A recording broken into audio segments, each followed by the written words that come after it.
Hey everybody, John here again with the Bike Clinic, and this is what you deal with when you buy old bikes. For a simple job like changing out the air filter, which is right in this case here, you've got to remove 2 screws, both of which were completely stripped. And I took the head off this one with vice grips. This one I was actually able to get going, but you can see that's pretty freaking chewed up. So what I'm gonna have to do is ease that out, of course, carefully. Not a lot of room to work, but at the same time, I'm gonna see if I can find, I wanna say these are 6mm with a 1/0 pitch. Nope, very short screw, look at that. I actually might even have a couple of these in a bag, but, so I've got to replace the air filter, which based on the condition of these screws, I'm assuming has not been done for a hot minute.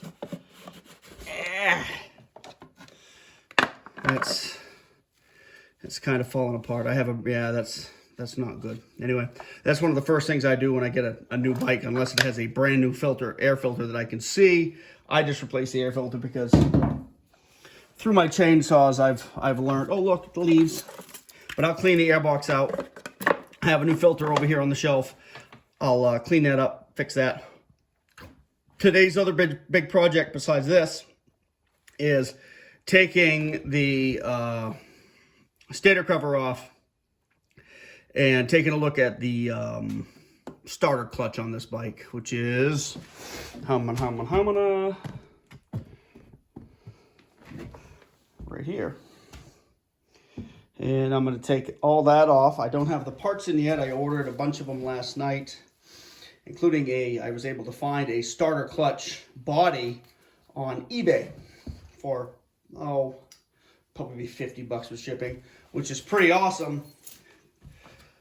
So, because if I do need one, I'll have a starter clutch body, as opposed to the KZ1000 twins, which starter clutches are like hen's teeth, and most of the ones that you can find are broken. But anyway, that's the project I'm going to get for today.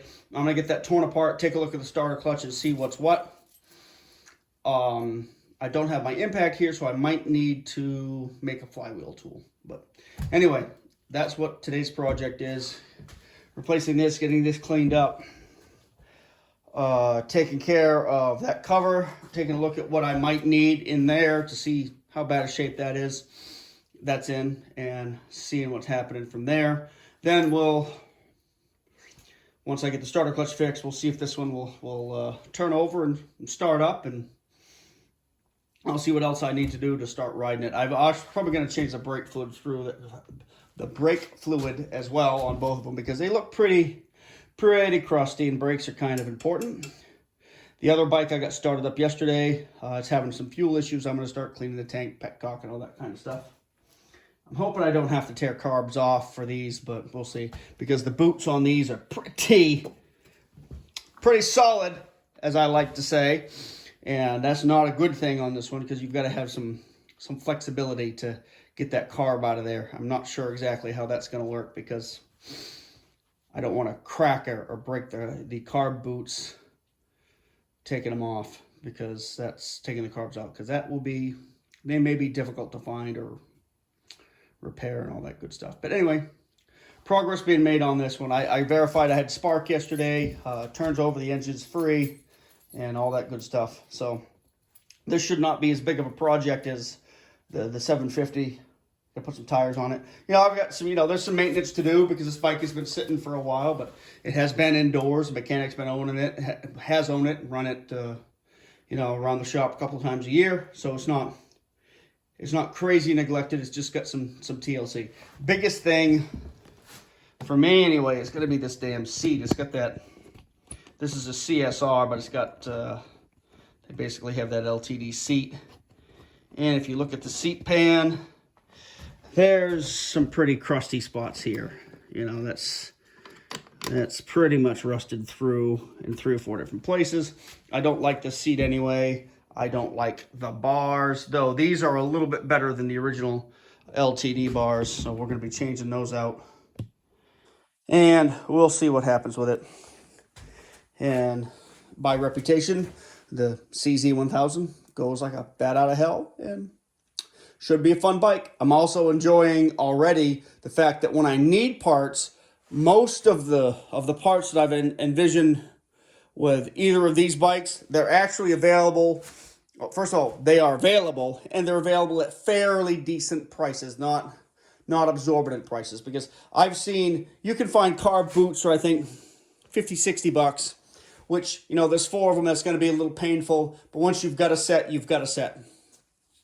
Carb boots for the KZ750 Twin are non-existent. I've seen them go for over 100 for an old crusty freaking boot, you know.